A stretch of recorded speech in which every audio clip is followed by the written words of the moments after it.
사사기 2장 6절부터 10절 구약 362쪽 같이 읽겠습니다. 전에 여호수아가 백성을 보내매 이스라엘 자손이 각기 그들의 기업으로 가서 땅을 차지하였고, 백성이 여호수아가 사는 날 동안과 여호수아 뒤에 생존한 장로들 곧 여호와께서 이스라엘을 위하여 행하신 모든 큰 일을 본 자들이 사는 날 동안에 여호와를 섬겼더라. 여호와의 종 눈의 아들 여호수아가 110세의 죽음에 무리가 그의 기업의 경내 에브라임 산지 가스산 북쪽 딥낫 헤레스에 장사하였고, 그 세대의 사람도 다 그 조상들에게로 돌아갔고, 그 후에 일어난 다른 세대는 여호와를 알지 못하며 여호와께서 이스라엘 위하여 행하신 일도 알지 못하였더라. 아멘. 다음 세대를 살리는 구원의 확신. 다음 세대를 살리는 구원의 확신이라는 제목으로 말씀 전하겠습니다.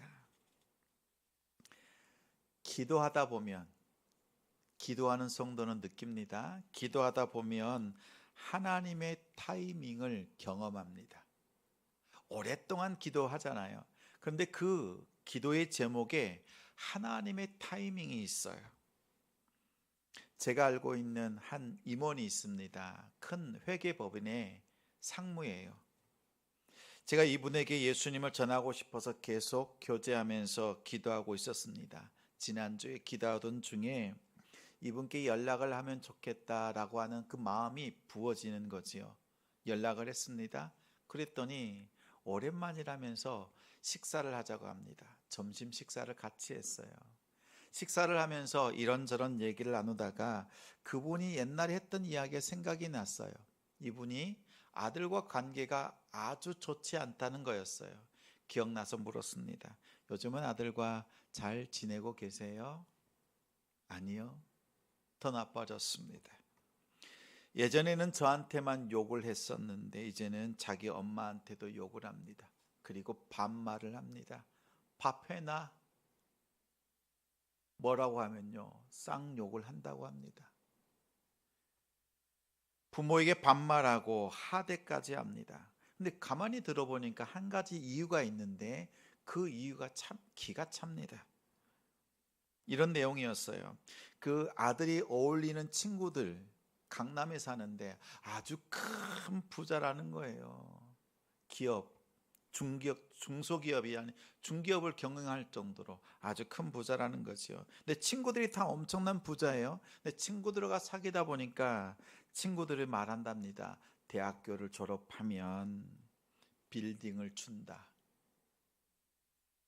주식을 준다, 뭘 준다 이러더랍니다. 그래서 이 아이가 자기 아빠 엄마한테 얘기한 거죠. 엄마 아빠, 다른 가정들은 이런 걸 준다는데 난 뭐 줄 수 있어? 줄 수 있는 게 없는 거죠. 사실 그렇다고 해서 이분이 가난한 게 아니에요. 잘 살아요. 그런데 어마어마한 유산을 줄 수는 없는 거지요.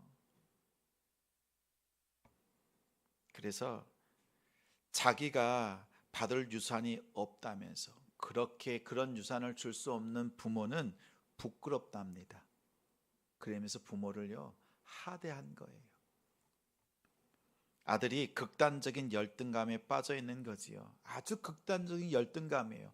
아주 탑에 있는 가장 부유한 사람들과 자신을 비교하면서 그렇게 못해주는 부모를 원망하고 있는 거지요.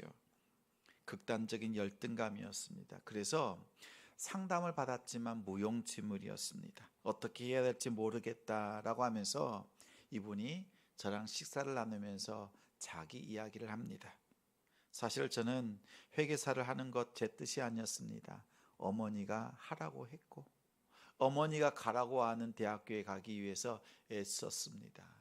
아버지는 서울대학교, 어머니는 이화 여자대학을 졸업했다고 합니다. 근데 엄마가 항상 얘기하기를 어렸을 때부터요, 너는 서울대학교 가야 돼, 이거였대요.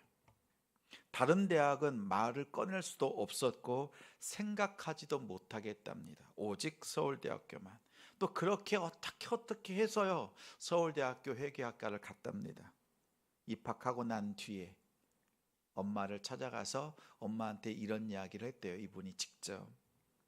엄마, 내가 이제 엄마의 숙제를 이제야 다 한 것 같아. 이 얘기를 했답니다. 엄마가 자기에게 준 인생의 숙제를, 서울대학 들어가는 것을, 그 숙제를 이제 했다는 거지요. 항상 부모의 눈치를 봐야 됐고 자신의 삶이 아니라 부모가 원하는 삶을 살았다는 거예요. 그러면서 한 얘기가 뭔지 아세요? 엄마, 나는 행복하지 않아. 좋은 대학 갔지만 나는 행복하지 않다는 거였습니다. 그런데 자기 아들이 자신과 똑같은 열등감에 사로잡혀 있는 거죠. 항상 비교하면서 열등감에 빠져 있는 겁니다. 다른 사람들을 너무 크게 의식하는 거예요. 1등이 아니면 안 되는 거예요. 가장 큰 부자가 아니면 안 되는 거예요. 가장 잘 되지 않으면 안 된 것과 같다고 생각하는 거였어요. 근데 이분이 생각하는 거죠. 자신의 고통이 자녀들에게 대물림 되지 않는 것을 원했어요. 근데 그토록 원했는데 이 아들의 모습을 보니까 자기와 너무 똑같이 닮은 거예요. 아들이 이러고 있는 것이 부모인 자기의 잘못으로 여겨지는 거지요. 그러면서 마음이 아프다고 합니다. 근데 저도 이렇게 밥을 먹다가 순간 이분이 말을 안 하는 거예요. 고개를 들어서 잠깐 보았더니요, 고개를 한참 숙이더니 고개를 떨구면서, 머리가 희끗희끗한데 50대 초반 임원이에요. 근데 한참을 웁니다. 한 1분 동안 우는데요, 손으로 눈물을 훔치고 또 훔치고 또 훔치는 거였어요. 저는 생각했어요. 하나님께서 지금 이 앞에 생태찌개가 보글보글 끓고 있는데 하나님께서 이 영혼을 푹 익혀 놓으셨구나. 이 영혼이 지금 예수 그리스도가 가장 필요한 때구나, 이것을 느꼈어요. 그분이 얘기하는 게 이거예요. 전에도 행복하지 않았고 지금도 많은 보수를 받고 있지만 하나도 행복하지 않습니다 라는 거였어요. 제 마음속으로 고백했죠. 곧 예수 안에서 큰 행복을 느끼게 될 겁니다 라고 선언을 했습니다. 부모가요, 이 땅에 사는 동안에 가장 두려운 게 뭐예요? 나의 고통이, 우리의 고통이 자녀 세대에게 대물림되는 거예요. 부모는요, 이것이 가장 두렵습니다. 우리 중고등부 친구들 잘 들어보세요. 우리 부모들도 부모가 된 지 얼마 안 되고 처음이라서 서툴러 그 속마음, 잘 되길 바라는 그 마음을 잘 표현을 못해요. 그래서 말이 거칠게 나와. 그럴 때 우리 중고등부, 우리 친구들은요, 생각해야 합니다. 이렇게 해석해야 돼요. 지금 엄마 아빠가 얘기하는 이것이 지금 나에게 잘 되라고 말하는 것이구나, 이렇게 생각해야 돼요. 알았죠? 한번 따라서 해보세요. 지금 나보고 잘 되라고 말하시는 거구나. 엄마 아빠가 서툴 수 있어요. 이 마음을 풀어먹어야 돼요. 아시겠죠? 사사기에는요, 이 부모 세대의 슬픔이 고스란히 담겨 있습니다. 다시 말씀드려요. 사사기에는 이 부모 세대의 아픔이 고스란히 담겨 있어요. 이 사사기 전에는 우리 부족 국가였습니다. 부족 국가. 아브람, 이삭, 야곱, 모세, 또 여호수아. 이 출애굽해도 이 부족 국가였단 말이죠. 근데 이제는 이 사사기를 지나고 난 뒤에는 왕정 국가로 갑니다. 첫 번째 왕 사울, 다윗, 솔로몬. 근데 이 사사기라고 하는 것은 이 부족 국가에서 왕정 국가로 넘어가는 그 중간, 요 기간이에요. 약 350년에서 400년쯤 되는 이 기간 동안에 있었던 이스라엘의 사건들을 기록한 것이 사사기예요. 그런데 이 기간이요, 암흑기였습니다. 하나님을 예배한다고 했지만 우상을 예배했습니다. 소망이 없었고 정말 빛 하나 없는, 빗줄기 하나 없는 아주 캄캄한 시대가 이 사사기였습니다. 이스라엘 백성들은 출애굽해서 가나안 땅에 들어와서 이 암흑기를 보낸 이유가 있어요. 아브라함은 이삭을 낳고 이삭을 축복합니다. 또 이삭은 누구에게? 야곱에게 축복하지요. 야곱은 12아들을 축복합니다. 그러면 축복하면 그 축복한 대로 다음 세대가 살아내고 하나님이 주시는 복을 받았어요. 모세도 12지파를 축복합니다. 또 여호수아도 축복하는데 자신의 임종을 앞두고 장로들, 백성들을 다 불러 모았습니다. 그래서 이렇게 얘기하죠. 나와 내 집은 오직 여호와만 섬기겠다. 너희들은 어떻게 할 거냐? 이 말을 들은 백성들이 어떻게 해요? 우리도 오직 여호와만 섬기겠습니다 라고 고백했습니다. 하나님께 대한 충성 맹세를 했습니다. 여호와 신앙이 불이 뜨겁게 타올랐죠. 단 한 사람도 그 신앙 고백을 하지 않은 사람이 없었습니다. 그런데 문제가 생겼어요. 사사기에 들어오면서 오늘 말씀 7절 말씀을 같이 읽겠습니다. 화면을 같이 있습니다. 백성이 여호수아가 사는 날 동안과 여호수아 뒤에 생존한 장로들 곧 여호와께서 이스라엘을 위하여 행하신 모든 큰 일을 본 자들이 사는 날 동안에 여호와를 섬겼더라. 여호수아가 있고 또 여호수아와 함께 행했던 장로들, 그들이 살아있는 날 동안까지는 여호와를 섬겼다라는 거예요. 그 다음은 어떻다는 거예요? 분위기가 바뀐 거예요. 10절 말씀 화면 보고 읽습니다.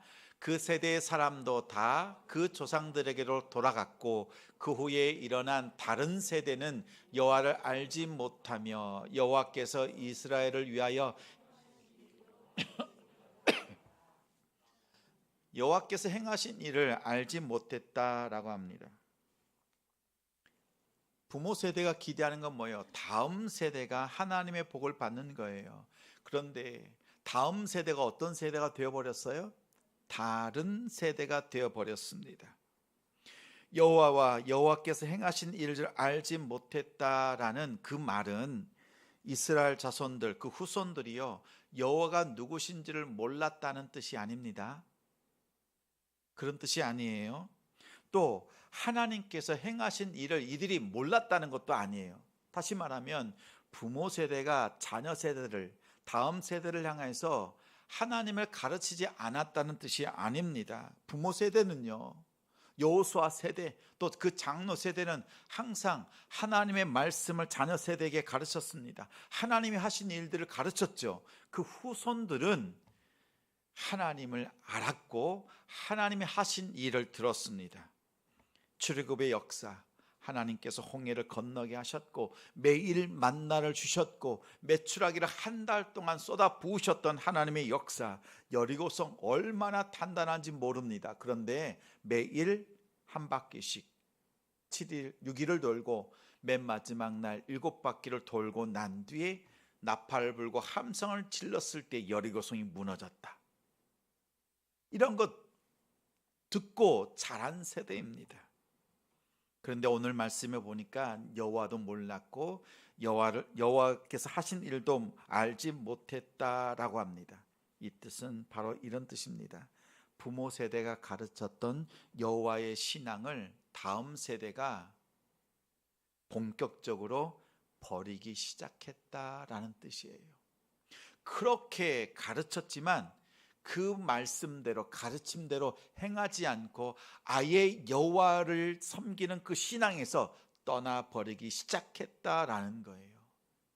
사사기가 이렇게 어둡게 시작합니다. 훗날 호세아 선지자가 이 일에 대해서 이렇게 말씀합니다.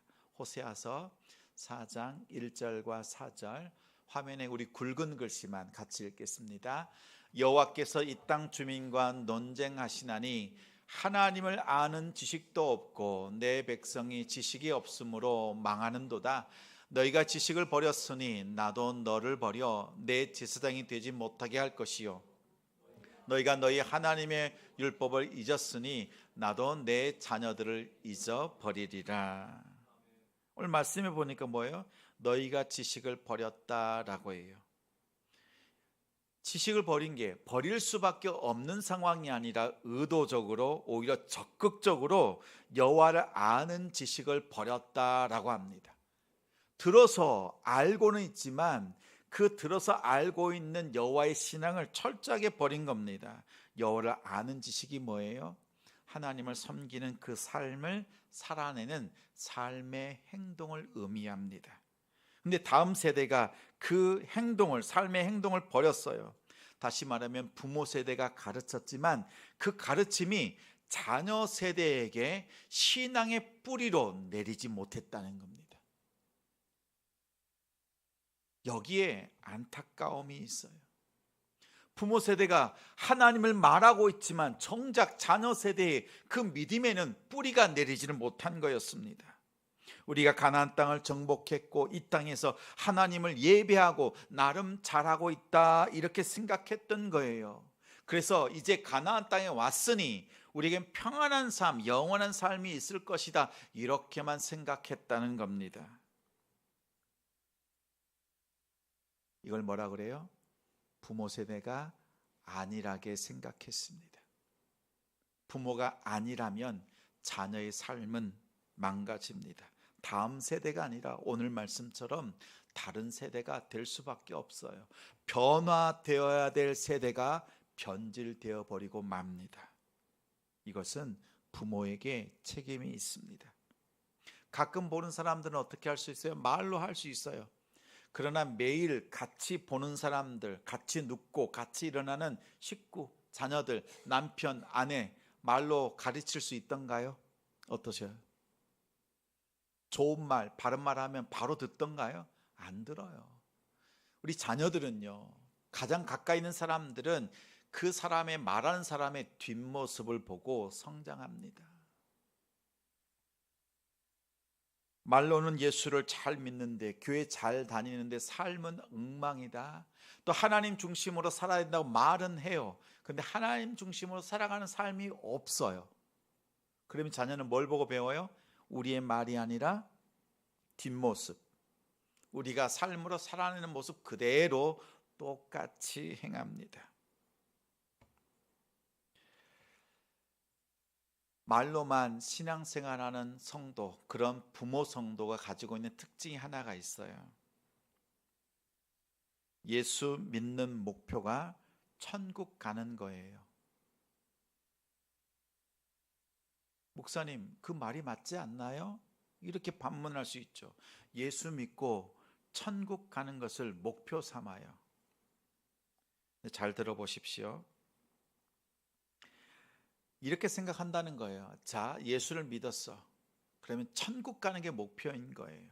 그래서 지금 안 믿어도 괜찮아. 죽기 전에 예수 믿고 천국 가면 돼. 이렇게 생각한다는 거예요. 이런 생각은요, 아니란 생각이에요. 정말 하나님을 몰라서 하는 말이에요. 왜 우리가 지금 바로 예수님을 믿고 영접해야 됩니까? 왜 믿어야 돼요? 믿고 천국 가는 것이 아니라 지금 내가 예수 그리스도를 영접하면 내 안에 내 심령이 천국이 돼요. 하나님의 나라가 돼요.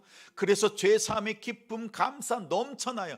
천국에 가서 누릴 그 기쁨이 지금 내가 누릴 수 있는 거예요. 그래서 지금 바로 믿고 지금 이 땅, 이 시간부터 그 기쁨을 누리는 우리 자녀들, 우리 가족들 되길 원하는 거예요. 그래서 또 눈물로 기도하고 또 기도하는 거예요. 하나님 역사에 주옵소서, 하나님의 타이밍 지금 열어 주옵소서라고 쉼없이 기도하는 거잖아요.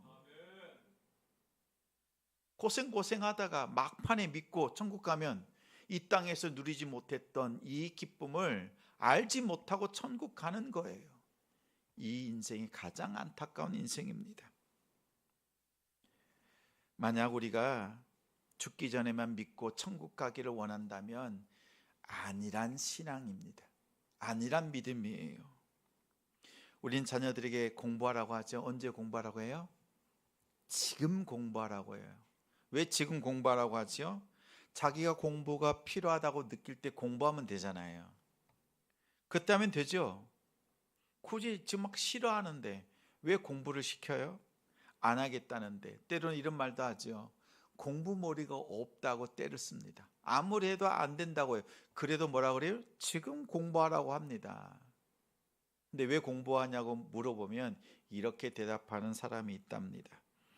야, 10대 때 머리와 30대, 40대 때 공부하는 머리가 다르다. 그래서 일찍부터 공부를 해야 돼. 너 머리 좋을 때 해야 돼. 이렇게 말하는 엄마도 있대요. 또 어떤 부모는 이렇게 말한대요. 일찍 공부해서 좋은 성적 거두고 좋은 학교 가야지 좋은 직장 얻는다. 네가 지금 5시간 자고 공부하잖아. 그러면 저런 학교 갈 거고 또 저런 사람들 만날 것이고 그런 직장 다닐 거야. 그러다가 못생긴 여자, 남자 만나서 살 거야. 그런데 3시간 자고 공부하잖아. 그러면 좋은 학교 갈 거야. 너의 선택의 폭이 넓어질 거야. 좋은 직장 갈 거고 또 정말 예쁜 사람, 멋진 사람, 그런 사람을 남편으로 아내로 맞이할 수 있어. 또 선택의 폭이 완전히 달라진다. 그래서 어떻게 해요? 일찍이 공부하라는 거예요. 열심히 공부하라고 해요. 맞아요? 틀려요? 이렇게 얘기하시는 분 여러분이에요? 맞아요. 근데 부분적으로 맞아요. 또 현실적인 가르침이긴 합니다. 근데 공부를 일찍부터 어렸을 때부터 해야 될 진짜 이유가 있지요. 공부를 통해서 작은 성취감을 얻습니다. 때로는 실패하기도 하고 또 성공하기도 하면서 그 마음이 연단되고 훈련되어지는 거지요. 그래서 무슨 일인가 마음을 쏟아서 하는 그 방법을 학생 때 배우는 거예요. 이것을 먼저 배워서 인생을 헤쳐가는 법, 친구들과의 관계 속에서 이제는 어른이 되어서 그 관계 속에서 살아가는 법을 일찌감치 배워야 돼요. 그런데 이렇게 몰입하면서 마음을 쓰면서 배워가는 그 과정을 익히지 못하면 커서 고생하는 거예요. 커서 관계가 어려워지는 겁니다. 자, 다윗이 골리앗을 만났을 때 골리앗이 이스라엘 군사를 향해서 막 욕을 했습니다. 그러자 다윗이 자기가 나가겠다고 합니다. 소년이에요. 그러자 형들이 또 그 왕이었던 사람들, 주변 사람들이 다 말립니다. 그때 다윗이 이런 말을 합니다. 내가 이보다 훨씬 더 어렸을 때 아버지의 양을 칠 때 사자와 곰이 쳐들어와서 잡아먹으려고 하고 나를 공격했습니다. 그때 나는 내 양을 지키기 위해서 사자의 입을 찢었고 죽이고 승리했습니다. 이제 하나님의 백성, 하나님의 양을 노략하려고 하는 저 골리앗의 그 입을 내가 어렸을 때 찢었던 그 사자의 입처럼 하나님께서 찢게 하실 줄 믿습니다 라는 고백을 했어요. 여러분 보세요. 어렸을 때부터 양을 치는데 익숙했고 자기의 양을 위해서 자기의 목숨을 던질 줄 알았던 다윗입니다. 어렸을 때부터 훈련되었어요. 물맷돌 던지는 것 백발백중입니다. 어렸을 때부터 훈련된 거였어요. 그러자 하나님께서 자기 양을 다윗에게 맡기는 겁니다. 어렸을 때부터 하나님의 일에 훈련된 자들을 하나님께서 사용하십니다. 여러분 기억하십시오. 우리 부모 세대는요, 우리 자녀들을 여러분 안에서 가정에서 품고 있을 때, 정말 믿음으로 가르칠 수 있을 때, 삶으로 가르칠 수 있을 때 마음을 다해서 가르치셔야 합니다. 안일하게 생각하면 곧 눈물 흘리면서 후회하는 날이 곧 옵니다. 여러분의 품을 떠나잖아요. 이제는 무슨 말을 해줄 수도 없고 컨트롤할 수도 없어요. 정말 하나님께 맡기는 것밖에 없어요. 여러분 품 안에 있을 때 여러분 정말 하나님 안에서 안일한 마음 버리고 어떻게 하든지 하나님의 말씀을 심겨줄 수 있는 우리 성도들 되시기 바랍니다. 나중에 다음이라는 말 하지 마세요. 조금 있으면 시간 있으면 하겠지 이런 생각하지 마세요. 전도를 하다 보면 이 복음의 말씀을 듣고 난 뒤에 많은 사람들이 이런 말을 합니다. 다음에 믿을게요. 나중에 믿겠습니다. 이런 이야기를 해요. 근데 더 심각한 건 뭐냐면요, 전도하는 우리예요. 전도하려고 딱 봤더니 이 사람의 얼굴이 험상궂어. 그러면요, 하나님, 이 사람 아닌 것 같아요. 그래서 내가 안 해요. 다음에 할게요. 내한테 좀 그럴싸한 사람, 내 직감으로 좀 구원받을 만한 사람, 이 사람한테 가서 해보려고 하는 거예요. 다음에, 나중에 하고 있는 것이 우리의 모습입니다. 여러분, 교회에서 성경 공부합시다 라고 할 때는 어떻게 해야 돼요? 즉시 참여하셔야 돼요. 왜 목사님이 막 성경 공부하자 그래요? 여러분 잘 되라고, 여러분 주 안에서 잘 되라고 하는 거예요. 한번 따라서 하십시오. 지금 나에게 잘 되라고 하시는 것이다. 교제합시다, 또 성경 공부합시다 라고 하면 적극적으로 참여하십시오. 다음, 나중은 없습니다. 저는 이 나중에, 다음에 라고 하는 것에 대한 뼈아픈 경험이 있습니다. 하루는 일터에서, 직장에서 일할 때입니다. 화장실에 갔더니요, 그때가 아마 오후 한 2시쯤 되었나? 화장실 안에 한 칸에 사람이 있는데 코 고는 소리가 나. 드르릉 쿨쿨 막 진짜 코 고는 소리가 막 나는 거예요. 그래서 좀 이따 깨겠지 하고 볼일 보고 나갔어요. 조금 있다 왔는데 계속 코를 골고 있는 거예요. 그래서 일어나세요, 이렇게 얘기를 했어요. 인기척이 없어요. 근데 이 똑똑똑 소리를 들으면서도요, 계속 코를 겁니다. 한 번 더, 일어나세요. 대꾸가 없어요. 계속 콧소리가 들립니다. 그래서 화가 나가지고 그냥 나와버렸어요. 일어날 때 되면 일어나겠지. 근데 1시간 반 정도 지났을 때요, 앰뷸런스 소리가 막 들리더니 막 사람들이 우르르 왔다 갔다 합니다. 무슨 일인가 나중에 들어봤어요. 그랬더니 한 사람이 화장실을 갔는데, 저 다음인 거죠. 갔더니 그 화장실 문 아래쪽으로 발이 쑥 나오더라는 겁니다. 놀래가지고 무슨 일인가 라고 아래를 봤더니요, 이 사람이 나중에 보니까 뇌출혈로 앉은 채로 고개를 숙이고 있었던 거예요. 근데 숨을 몰아쉬는데 콧소리가 난 거예요. 코골이 소리가 난 거였어요. 근데 그 사람이 발견을 하고 부른 거지요. 근데 며칠이 안 되어서 이분이 사망을 했습니다. 장례식에 그 아내가 통곡하면서 눈물을 흘리는 거예요. 남편을 일터에 보냈는데 일터에서 남편이 죽은 거지요. 저는 그 모습을 보면서 눈물이 아니라 너무 마음이 아팠습니다. 내가 그때 더 세게, 더 적극적으로 이 사람을 깨웠으면, 아니 밑에 좀 쳐다보면서 그 사람을 건져냈으면, 1시간 2시간 뒤에, 아니 조금 더 빨리 발견했다면 이 사람이 다시 살 수 있지는 않았을까, 이런 생각을 했어요. 생명을 구할 수 있는 그 순간, 그 타이밍이 있는데 내가 그 타이밍을 놓쳤구나. 그 한 영혼, 정말 제가 복음 전하고 싶었던 사람이었거든요. 자주 만나는 사람은 아니었지만 어떻게든 복음 전하고 싶었던 사람이었는데 기회를 놓치고 말았습니다.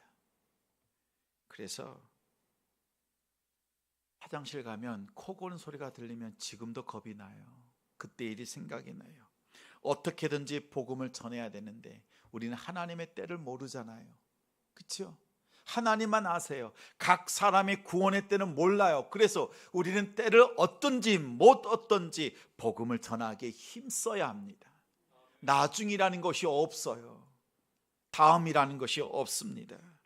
우리 자녀들이, 다음 세대가 하나님을 알고 또 기쁨으로 봉사하면서 선교 활동하고 좀 하나님 앞에 귀하게 쓰임받고 헌신하는 것, 여러분 지금부터 해야 돼요.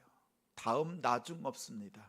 우리가 안일하게 생각하면요, 이 시간이 지나고 난 뒤에 정말 하나님을 알아야 될 그때를 놓치고 나면 돌이킬 수 없는 날이 엄습할 수 있습니다. 여러분 기억하십시오. 우리 자녀들이 창조주 하나님을 알고 구원자 되신 예수 그리스도를 믿는 그 신앙이 되기를 소망합니다. 자주 말씀드려요. 세례 받을 때 제가 꼭 물어요. 예수님 믿느냐고. 근데 복음 제시를 해요. 그런데 한 아이, 중등부 아이죠. 딸아이가요. 중학교 2학년이었는데 복음을 전하는데 막 눈물을 흘려요. 그래서 한참 뒤에 눈물을 닦고 복음 다 전하고 집에 갔어요. 월요일 날 세례를 받고 그 다음날 월요일 날 저에게 엄마가 문자를 보냈어요. 저한테 문자를 보낸 거예요. 물었답니다. 야, 목사님이 복음을 전하는데 왜 울었어? 라고 했더니 목사님이 들려주는 그 복음 이야기, 또 예수님께서 나를 위해서 십자가에 죽으셨다, 또 부활하셨다, 그 일이 얼마나 감사한지 몰랐대요. 근데 그 마음에 감격이 겨워서 눈물을 흘렸다는 고백이었어요. 여러분, 여러분의 자녀가 이 믿음의 자리까지, 이 기쁨의 자리까지 성장해 있습니까? 여러분 점검해 보세요.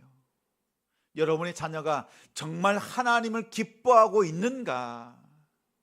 그냥 어렸을 때부터 들어서 예배만 하고 있는 것 아니에요? 근데 그 예배만 하고 있는데 정말 이 마음속에는 예수님이 나의 구원자라는 그 고백이 없는데, 삶의 고백이 없는데 내 자녀는 교회 다니고 있으니까, 예수 믿는다고 하니까 천국 가겠구나 이렇게 생각한다면요, 아니란 생각입니다. 정말 예수 만난 기쁨 함께 누리면서 예배할 수 있는 우리 복된 자녀들, 가정이 되길 바랍니다. 지금부터 천국을 경험한 자녀들이 되어야 합니다. 만약 그렇지 않다면 여러분 마음 다해서 다음 세대를 위하여 기도하십시오. 그 눈물로 기도하시고 정말 주님 만나 주시옵소서라고 여러분 통곡하며 기도하셔야 됩니다. 하나님의 때에 주님께서 만나 주시고 역사하실 줄 믿습니다. 오늘 말씀 한 구절을 읽을 거예요. 근데 먼저 여러분에게 권합니다. 여러분 부모에게 먼저 권해요. 여러분이 이 말씀 구절을 읽고 나는 정말 이 말씀이 믿어지는가 살펴보십시오. 믿어지거든 이제는 이 말씀을 펼쳐서 자녀들에게 가르치십시오. 우리의 구원의 확신은요, 찬양 드릴 때 또 기도할 때 감동이 오고 찌릿찌릿하고 눈물 나 이거 아니에요. 여기에 근거를 두면 안 돼요. 오직 하나님의 말씀에 근거하여서 그 말씀이 믿어진다면 구원의 확신이 있는 거예요. 변하지 않는 말씀 붙잡는 우리 되길 바랍니다. 요한복음 5장 24절 말씀이에요. 화면을 보고 같이 읽습니다. 내가 진실로 진실로 너희에게 이르노니 내 말을 듣고 또 나 보내신 이를 믿는 자는 영생을 얻었고 심판에 이르지 아니하나니 사망에서 생명으로 옮겼느니라. 예수님의 말씀을 듣고 또 예수님을 보내신 하나님을 믿는 그 믿음이 있으면 사망에서 생명으로 옮겼느니라. 여러분 이 말씀 믿어지십니까? 정말 믿어지세요? 다시 한번 묻습니다. 믿는 척하지 말고요. 정말 믿어지세요? 여러분이 믿어지지 않는다면 자녀 가르칠 수가 없어요. 이 말씀을 내가 붙잡고 기도하고 내가 믿습니다. 이제 사망에서 생명으로 옮겨졌는데 내 자녀들에게 이 천국의 기쁨을 가르칠 수 있도록 하나님 내게 성령 하나님 내게 가르쳐 주옵소서. 여러분 기도하는 우리 성도들 되시기 바랍니다. 우리의 불신앙이 되물림되지 않도록, 우리의 안일한 신앙이 자녀들에게 이어지지 않도록 하나님 앞에 여호와의 신앙으로 예배하고 하나님을 높여드릴 수 있는 우리 성도들, 우리 가정이 되시기를 주님의 이름으로